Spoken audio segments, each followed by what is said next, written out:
Sushant Singh Rajput king size life जीता था। वो अपने दोस्तों को लेकर थाईलैंड भी गया, 70 लाख का खर्चा भी किया, प्राइवेट चार्टर्ड प्लेन में भी गया। और थोड़ी देर पहले हमने बताया भी कि उस प्लेन में सिर्फ लड़के नहीं, एक लड़की भी थी, यानी कि सारा अली खान भी थी। लेकिन अब जो है सुशांत सिंह राजपूत के पुराने जो लोग हैं वो ये राज खोल रहे हैं कि उनके 15 करोड़ रुपए कहां गए। दरअसल रिया चक्रवर्ती ने 15 करोड़ को लेकर यह कहा है कि 15 करोड़ मुझे नहीं पता कहां गए। यहां पर दो लोग जो हैं, मतलब पैसा कैसे घूम के आया है ये चीजें समझनी होंगी। जया शाह, ये एक ऐसा नाम है जो ड्रग जो डीलिंग हो रही थी, ड्रग की बातें जो हो रही थी, नशे की, पुड़िया की, गुड़िया की, घास की, फूस की, जो भी बातें हो रही थी उसमें जया शाह का नाम आ रहा था। और जया शाह ने सुशांत सिंह राजपूत और रिया चक्रवर्ती इन दोनों के एंडोर्समेंट से 10 करोड़ रुपए की इनकम जो है वो दिखाई थी। अब ये 10 करोड़ की इनकम कैसे आई? रिया चक्रवर्ती वो अपने लास्ट इंटरव्यू कह चुकी हैं कि उनके पास तो 17,000 रुपए भी नहीं है महीने के पे करने के लिए। कैसे पे करूंगी, आई डोंट नो।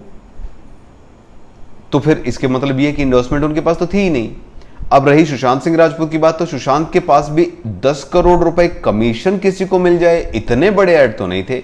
अगर हम 10% भी कमीशन मान के चलें, अमूमन 2% होता है, एजेंसी का 15% होता है, अगर 2% भी माने, 10% भी माने तो 100 करोड़ तो चाहिए कम से कम। तो 100 करोड़ का ऐड तो सुशांत ने कभी नहीं किया। तो ऐसे में जया शाह के पास कैसे 10 करोड़ आए, ये सवाल है। तो अभी रजत मेवाती और संदीप श्रीधर जो सीए थे, संदीप श्रीधर, वो आज सुबह उनको बुलाया गया, फिर वो वापस गए और फिर वो वापस आ रहे हैं। और इस बार वो खाली हाथ नहीं आए हैं, जत्था भर के डॉक्यूमेंट्स लेकर आए हैं, पूरा बैग भर कर लेकर आए हैं। और उन पूरे बैग भरे डॉक्यूमेंट्स में ये माना जा रहा है कि सुशांत सिंह राजपूत के जो पुराने अकाउंट वो संभालते थे उस टाइम पे कितना पैसा था, यानी कि जब तक वो थे तब तक कितना पैसा था। ईडी ने माना था कि सुशांत सिंह राजपूत के शुरुआती जो महीना होता है, यानी कि बैलेंस शीट जो थी 2019 की, 2019-20 की, तो शुरुआत में उनके अकाउंट में 15 करोड़ रुपए थे। लेकिन जब एंड होता है 2020 का, यानी कि 2019-20 का जो फाइनेंशियल ईयर उसका एंड होता है, तो उसमें पैसा 1.5 करोड़ के करीब ही रहा। तो ये बाकी जो पैसे हैं वो गए तो गए कहां? 4.5 करोड़ की एफडी कैसे टूट गई और ये पैसे कहां खर्च हुए हैं? हालांकि 1.5-2 करोड़ का हिसाब तो हमें तुरंत से मिल गया था जब रिया चक्रवर्ती वाटरस्टोन रिजॉर्ट में रह रही थी, थॉमस कुक के जो करके बुकिंग वो गए थे घूमने के लिए, थोड़ा मोड़ा। बाकी उनके खर्चे फ्लाइट के और वो सारे जो सुशांत सिंह राजपूत के उससे हो रहे थे वो सब सामने आ रहे हैं अब धीरे धीरे। 10 करोड़ रुपए सीधे जय शाह के पास निकल आए। तो ये कुल मिलाकर 15 करोड़ जो थे वो खर्चा तो निकल रहा है, कहां है। अब डिटेल में ये सारी चीजें आ रही हैं कि इसमें रिया चक्रवर्ती ने किस तरीके से पैसा घुमाया है, कहां से ये पैसा आया है।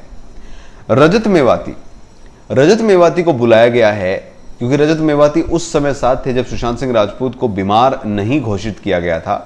तो उस समय क्या हर महीने 5-5 लाख रुपए कैश निकल रहा था? क्या उस समय उनके खाने पीने की चीजें जो थी या और जो चीजें थी उसका खर्चा इसी तरीके से होता था जैसा कि अब हो रहा था? क्योंकि उनके अकाउंट से 55 लाख रुपए पिछले 12 महीने में निकले, ऑलमोस्ट 5 लाख रुपए महीना जो है खर्चा हो रहा था। इसके अलावा जितने भी खर्चे थे जैसे कि किराया वगैरह देना, रेंट देना, वो सब, और सैलरी वगैरह देना, वो सब ऑनलाइन थी। तो ये 5 लाख रुपए महीना यानी कि 17,000 रुपए पर डे का कौन सा खर्चा था सुशांत सिंह राजपूत का?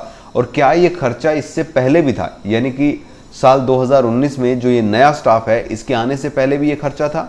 ये सारी चीजें अब जांच का विषय है और सीबीआई इसीलिए पुराने स्टाफ को भी आमने सामने ला रही है नए स्टाफ के और रिया चक्रवर्ती जिन्होंने कहा कि उन्हें नहीं पता 15 करोड़ कहां गए, लेकिन अब चीजें धीरे धीरे सामने आ रही हैं। और श्रीधर जो हैं, संदीप श्रीधर जो उनके पुराने सीए हैं, वो सारी चीजें अब खोलकर सामने ले आए हैं। पूरे डॉक्यूमेंट्स जो उनके पास थे, जितना भी उन्होंने अकाउंट संभाला था सुशांत सिंह राजपूत का, वो सारी की सारी रिपोर्ट जो है वो लेकर अब सामने आ गए हैं। तो रिया चक्रवर्ती एंड पार्टी की झूठ जो है वो अब खुल रही है धीरे धीरे।